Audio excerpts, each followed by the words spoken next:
اعوذ باللہ من الشیطان الرجیم بسم اللہ الرحمن الرحیم اہدنا الصراط المستقیم صدق اللہ العلی العظیم و صدق رسولہ النبی الکریم۔ ڈیئر ویورز، السلام علیکم ورحمۃ اللہ وبرکاتہ۔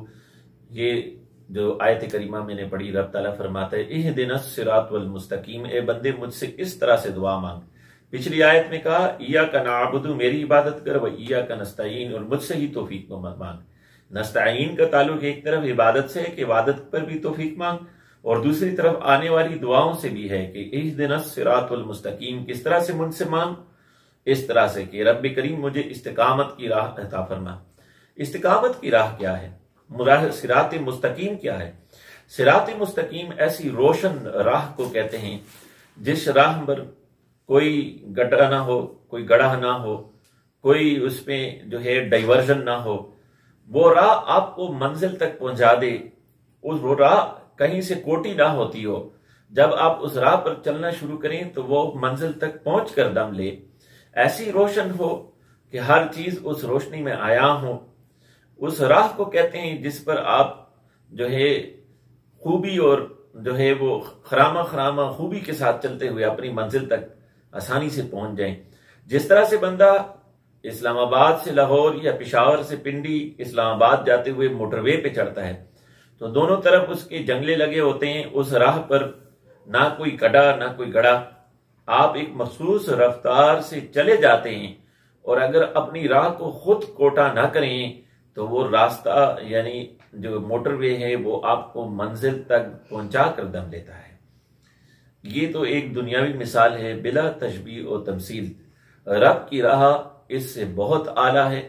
رب کی راہ جو استقامت والی راہ ہے، بندے کو کہا گیا ہے، حکم دیا گیا ہے تو رب سے اس کی طلب کر، اہدنا الصراط المستقیم، رب کریم مجھے ہدایت دا، عطا فرما سیدھے راستے کی طرف۔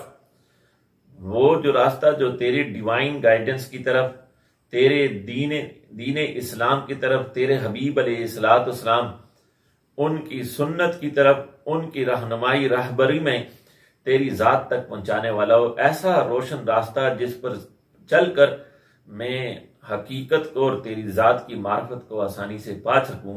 رب کریم تو مجھے وہ راہ عطا فرما۔ اس کو اللہ تعالیٰ نے اپنے پاک کلام میں صراط مستقیم فرمایا ہے۔ رب کریم ہمیں صراط مستقیم عنایت فرمائے اور صراط مستقیم پر چلنے کی توفیق نصیب فرمائے۔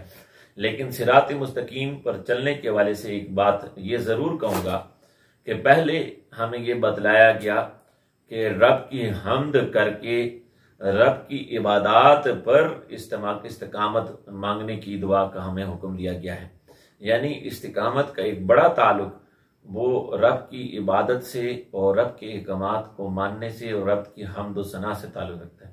رب تعالیٰ ہمیں اپنی حمد و ثنا میں رہنے اور اپنی ہی ذات کی جو ہے وہ عبادت کرنے اور ظاہر اور باطن میں شرک خفی اور شرک جلی دونوں سے ہمیں بچنے کی توفیق نصیب فرمائے۔ وما توفیقی الا باللہ۔